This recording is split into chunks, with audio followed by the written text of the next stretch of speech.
I'm reviewing today The Hand of Oberon by Roger Zelazny. It's part of the Chronicles of Amber series. Now, this book here, which is falling apart a little bit, is the first 5 books in the Chronicles of Amber series, what makes up what is called the Corwin cycle. It's all in one volume here, but they were originally published separately back in the 1970s. So I've been trying to review them separately, for better or for worse. I say for better or for worse because the problem with reviewing them separately is they're all very much the same style and tone, and it's sometimes difficult for me to keep coming up with intelligent things about each book without repeating myself too much. So I'm going to try and maybe say a few things about this book. No guarantees on whether or not it will be intelligent. And because I can't find a way at this point to talk about what happens in this book without giving major spoilers, it's going to be major spoilers. I'm pretty much going to give my reaction to certain plot points. It's probably not even going to make sense if you haven't read the book, to be honest. Right, so this is the 4th book in the Corwin cycle, which I think, for all intents and purposes, I believe is its own series. So the 4th out of 5 books in the series, the penultimate book, if you will. So this is the book where a lot of the mysteries of the plot start to get revealed and a lot of the plot twists are coming in. So there are so many revelations in this book. It held my interest very well as I was reading it. So much was happening, so much information was revealed. Pretty much all of the plot twists that happened took me by surprise. Now, granted, that's not saying much because I tend to be a rather passive reader. I don't really try and guess plot twists when I'm reading a book. So plot twists always catch me by surprise when they happen. But yes, several major plot twists in this book, which took me by surprise. I enjoyed reading all the surprises within this book. The Chronicles of Amber series is sort of a little bit like Game of Thrones, although that may be an anachronistic comparison because the Chronicles of Amber series was written first. But you get the idea. It's a whole lot of people with various different agendas all competing, and there's all these alliances and backstabbing and politicking going on. But at the same time, it's also a trippy fantasy series where they're traveling through many different parallel universes, and they're all these weird, fantastic lands. And the weird, fantastic lands is one of the greatest things about this book. Because without those imaginative landscapes, it would be just like another Game of Thrones story. But I do have to admit that whenever I get to a part where Corwin, the main character, or anybody is traveling to a new land, I do have to adjust the speed at which I'm reading the book. So when I'm reading it and the plot revelations are coming in, or when the characters are talking to each other, I'm able to track fairly easily with what's going on, and I'm able to make good progress on turning the pages. But when a character travels to a different land, then it takes me a little bit to absorb what's going on. Now, in this 4th book, it doesn't happen too much. They do revisit lands that they've already been to before. For example, the primal pattern, which, well, no, I take that back. The primal pattern happened just at the end of the previous book, so I don't know if that counts. They do also revisit, what was the name of that land? I'm not going to be able to pronounce it correctly. It was... Yeah. Nogoth, which is a land in the sky that only comes out in the moonlight in the context of this story. If you're on Wikipedia, and Wikipedia is a great thing for figuring out all the little Easter eggs in the story, I think Tir na Nogath is like the Welsh or Celtic land of the dead, or something like that. I actually don't remember clearly now, but it's not an English word. So it's been appropriated in the context of the story to mean like a moonlight kingdom in the sky. But it's the reason I'm probably not pronouncing it correctly is because I think it's Celtic or Welsh or something like that. So yes, those places pop up in the story, but those have already been traveled to in previous books. The new place here in this book is the Courts of Chaos, and it's again like all the landscapes in this book. It's very imaginative. It's a kind of description that stays with you a bit after reading it, and yet when I first got to it, I found that I had a hard time absorbing what exactly it was. Let me see if I can find that passage here. Because it might help to read a bit of it.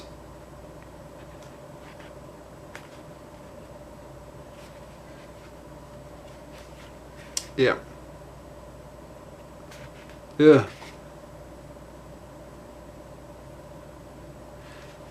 Okay, yes. Here we go. Let me read this part. He says, "Where? The senses are such uncertain things, and now mine were strained beyond their limits.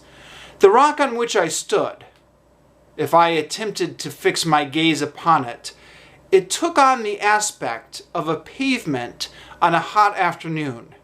It seemed to shift and waver, though my footing was undisturbed, and it was undecided as to the portion of the spectrum it might call home. It pulsated and flashed like the skin of an iguana. Looking upward, I beheld a sky such as I had never before set eyes upon. At the moment, it was split down the middle, half of it of deepest night black, and the stars danced within it. When I say danced, I do not mean twinkled. They cavorted, and they shifted magnitudes. They darted and they circled, they flared to nova brilliance, then faded to nothing. It was a frightening spectacle to behold, and my stomach tightened within me as I experienced a profound acrophobia. Yet shifting my gaze did little to improve the situation. The other half of the sky was like a bottle of colored sands, continuously shaken. Belts of orange, yellow, red, blue, brown, and purple turned and twisted. Patches of green, mauve, gray, and dead white came and went, and sometimes snaking into belthood, replacing or joining the other writhing entities. And these too shimmered and wavered, creating impossible sensations of distance and nearness. At times, some or all seemed literally sky high, and then again they came to fill the air before me, gauzy, transparent mists, translucent swaths, or solid tentacles of color. It was not until later that I realized that the lines which separated the black from the color was advancing slowly from my right, while retreating to my left. It was as if the entire celestial mandala was rotating about a point directly overhead. As to the light source of the brighter half, it simply could not be determined. Standing there, I looked down upon what at first seemed a valley filled with countless explosions of color. But when the advancing darkness faced this display, away the stars danced and burned within its depths as well as above, giving then the impression of a bottomless chasm. Okay, so that's one page. It goes on for another page and a half. Now, if you can visualize exactly what he's talking about there, you're a better man than I. I read that section. I really had trouble. And the thing is, in the section beforehand, the chapter beforehand, I was reading at a fairly good pace. There was a lot of plot, and I was following the plot, and then you get to the strange new land, and you're like, okay, wait, slow way down. What's going on here? Okay, what exactly is in the sky? Where is he? Just I had to go back and reread that paragraph a couple different times, trying to keep my mind focused on what the description was, trying to exactly visualize what was going on. So I feel a little bit like I'm repeating myself, because I think I've made the same complaint in all of the reviews of the Chronicle of Amber's books I've been doing. So again, the style of the books is well established at this point. I know when I say this, I'm probably revealing more about my limitations of a reader than I am actually reviewing the book. But I did find I use these books as pleasure or relaxation reading in the evening, and I do find that mental workout, kind of absorbing or trying to visualize these strange new lands, does cut down a little bit on how relaxing I find these books. But that being said, I think once you get your head around it, once you get half of a picture in your head, it does stick with you. I mean, these kind of strange, trippy lands that are all throughout these series are really what makes this series a lot of fun, or what makes it so memorable. Memorable is probably the word I'm looking for. There's also a section here where Corwin is traveling through shadow. Now, in all of these books, there's at least one or two sections where a character or characters, usually Corwin, sometimes his younger brother Random, they seem to be mostly the characters whose point of view we share, do what is called traveling through shadow, which in the context of this book is slowly manipulating, it's traveling through parallel universes by slowly manipulating the things you want. Let me try that again. It's traveling through different parallel universes by slowly and gradually manipulating the things around you until you get exactly the universe that you're looking for to take shape. And again, this is another staple of these books. And they're always described in rather a very unique prose style. And again, let me read again from a section of this. This is chapter 10, where he's moving through shadow. So he says, moving along the trail at a gentle pace, clouds darkening the sky, and drums whinny of memory or anticipation. A turn to the left and uphill. The ground is brown, yellow, back to brown again. The trees squat down, draw apart. Grasses wave between them in the cool and rising breeze. A quick fire in the sky. A rumble shakes loose raindrops. Steep and rocky now. The wind tugs at my cloak. Up, up to where the rocks are streaked with silver and the trees have drawn their line. The grasses, green fires, die down in the rain. Up to the craggy, sparkling, rain-washed heights where the clouds rush and boil like a mud-gorged river at flood crest. The rain stings like a buckshot, and the wind clears its throat to sing. We rise and rise, and the crest comes into view, like the head of a startled bull, horns guarding the trail. Lightning twists about their tips, dance between them. The smell of ozone as we reach that place and rush on through. The rain suddenly blocked. The wind shunted away. Okay, apologies for stumbling through that a little bit, but hopefully you get the idea. So that's 2 paragraphs here. That actually goes on for 3 whole pages. And, again, those 2 paragraphs I read, if you're able to keep focused on that, you're a better person than I am. Reading it out loud actually helps me a little bit to focus myself on what I'm reading.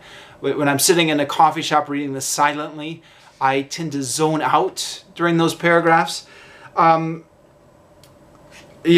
couple of paragraphs is pushing it. 3 pages, I'm like, and all of these sections, there's always a question in my mind. Okay, I'm having trouble visualizing exactly what's going on here. How important is it? Because, I know after 3 pages he's going to arrive in the parallel universe. So do I need to visualize the slow, gradual changes in order to keep track of where the story is going? Or can I tune out safely here? Often I'll be tempted to tune out. But it's dangerous in this book because sometimes key plot points are hidden in spots where I've tuned out. I've discovered this because after I read the book, I go to Wikipedia to read the summary of it. And sometimes I'm like, I missed that. And then I'll go back and I'll catch it in the book. By the way, if you are like me, if you're having trouble with certain sections of this book, reading the summaries on Wikipedia after you finish reading it helps a lot, I find. But yes, coming back to this traveling through shadow, I'm feeling a little bit like I'm not quite sure what the point of these sections are by now. In the first couple books, it was okay. Roger Zelazny's having a little bit of fun with this poetic style. He's trying to describe exactly what it's like for these people to shift their way through parallel universes. But now that we're in the 4th book, I feel like, okay, well, we've done this in previous books. Do I really need another 3 pages of this? Or could we just cut that out and say, okay, I shifted through shadow. Here I am at the parallel universe now. I feel like I prefer they be cut out by now because I do find them hard to focus on. By the way, speaking of Wikipedia, reading the Wikipedia section alerted me to the fact that Roger Zelazny himself is in this book. He wrote himself in, which I have to confess, I completely missed it, and I feel a little bit stupid now for missing it because he calls himself by name. He's got a character in here named Roger who is a writer. And I read that section and I don't know what I thought. I do remember reading that section, and obviously I guess I wasn't thinking carefully. I thought, okay, well, that's a bit of a throwaway line here, but maybe that character's just there for atmosphere. Let me see if I can find it here. Ugh.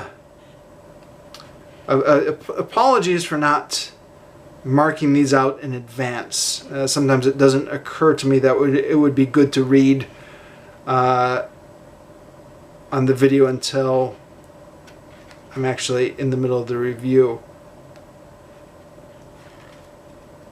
See, I feel like I know right where the part where it should be.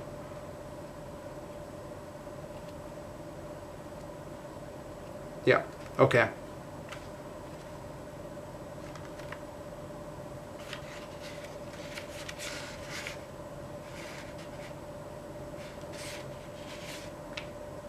Oh yeah, so he's going down into the dungeon. He's going down into the dungeon. He meets one of the guards, and the guard says, "Good evening, Lord Corwin," said the lean, cadaverous figure, who rested against a storage rack, smoking his pipe, grinning around it.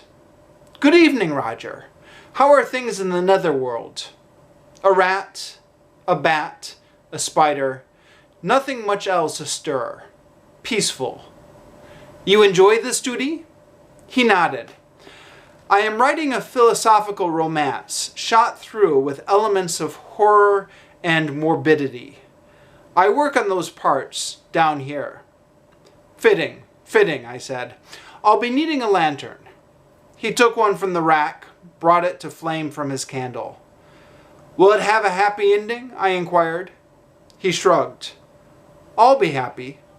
I mean, does good triumph in the hero bed heroine, or do you kill everybody off?" "That's hardly fair," he said. "Never mind. Maybe I'll read it one day." "Maybe," he said. I took the lantern and turned away, headed in a direction I had not taken in a long while. So yeah, in retrospect, I feel stupid for not realizing that Roger was a reference to the author of the series, Roger Zelazny. And according to Wikipedia, people suspect, although I guess he never said for sure, but people suspect when he says, "I am writing a philosophical romance shot through with elements of horror and morbidity," that's a reference to the Chronicles of Amber series here. So, yeah, don't I feel stupid for missing that? But that's an interesting little detail. Okay, well, let's get into some of the big plot twists here. The big one at the end is that it turned out that Ganelon was really Oberon all along. I mean, kind of. I haven't actually started the Courts of Chaos yet, and I've been avoiding spoilers thus far. But that definitely seems to be what it's implying at the end when they call up Oberon's trump card, and Ganelon is the one who answers it, grinning. And the Wikipedia summary also seems to heavily hint that this is a clue that that's Oberon. So, going off of that assumption, yeah, boy, was not expecting that at all. And then going back to after I finished this book, what I've been doing in the past couple days, where I've been preparing my review, is what I usually do, and go back and reread some of the beginning. And going back and rereading the beginning, there actually are all kinds of hints that Gamelon is Oberon. Things that I did not see at all when I read it the first time, because of course I wasn't expecting it. But the fact that Ganelon knows so much about the primal pattern and how it's supposed to operate, and how he knows how to get the card from the middle of it.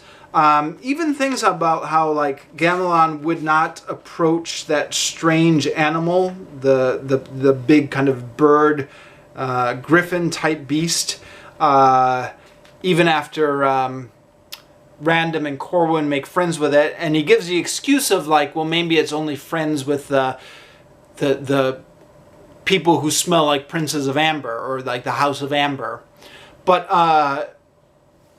knowing that what we know later in the book, that Oberon is the one that put that beast there, it sounds like Gamelon / Oberon is just afraid of being recognized. Now, I've only reread like the first couple chapters so far, and I think that's all I will reread. So I've not tracked the whole book to kind of see all these little hints that may have been there all along that Ganelon was really Oberon. But just based on the first couple chapters, there were definitely things there that take on a completely new meaning upon rereading. And it's a clever kind of foreshadowing. Because when you're first reading it, it's so subtle that I never picked up on it. It is a little strange that Ganelon seems to know so much about this primal pattern, but it's all explained away. He talks about intuition and guesses and how he's always been a strategic thinker. Yeah. So it would be interesting. I'm not going to do this, but it might be interesting to go back and reread books 2 and 3, in which Ganelon was also in there, to see how much they were hinting already in those earlier books that Ganelon was Oberon. That is assuming that Roger Zelazny had planned this out from the beginning. I really do not know how much of this series was made up as he went along and how much he planned out ahead of time. And there seem to be varying opinions about it on the internet. If anyone has any insight into it, let me know, or send me a link to something or something like that. There are some things in here that seem to have been planned out from very early on. The character of Martin, Random's son, was mentioned in the first book, and it was just kind of a throwaway mention, and you never thought that this character would play an important part in later books. But then, you know, when you think about it later, you're like, well, of course. It was mentioned early on that he had a son. Obviously, that son was going to come back to play a part in the story, because why mention it otherwise? Although it was kind of clever the way they did that, because they mentioned that he had a son. He had a son with a woman in the kingdom of Rebna, or Remba, and he had left her after he had impregnated her. And that was Random's punishment then. He was punished when he went back into Rebna. So that seemed like it was a satisfying payoff for that plot detail in and of itself, that, you know, he was getting punished, and that was the purpose of that plot detail, that he had the son. But then now we find out that, okay, that the little thing that we thought was that detail had already been paid off. Now that son is coming back to play a bigger part. Another point, Corwin mentions to Random that Dara had told him that Brand had often been a visitor to her in the land of Avalon. And from that he assumed that Brand had maybe been visiting Martin. This will all make sense if you've read the books. If you haven't read the books, apologies.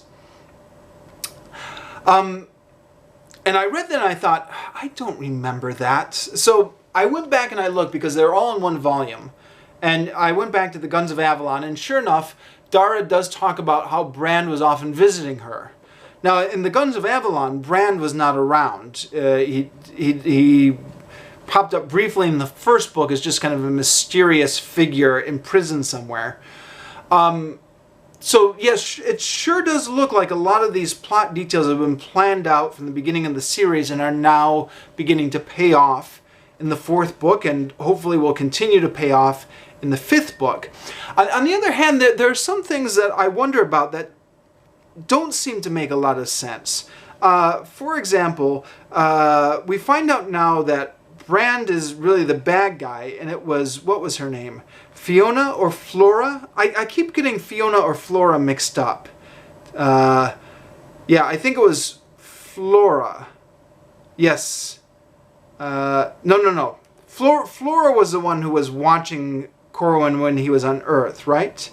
It was Fiona. Fiona was the one who had stabbed Brand in the previous book and then fled. So in the previous book, we think she's the bad guy. Now we find out in this book that Bran's the bad guy, and Fiona was trying to protect everything.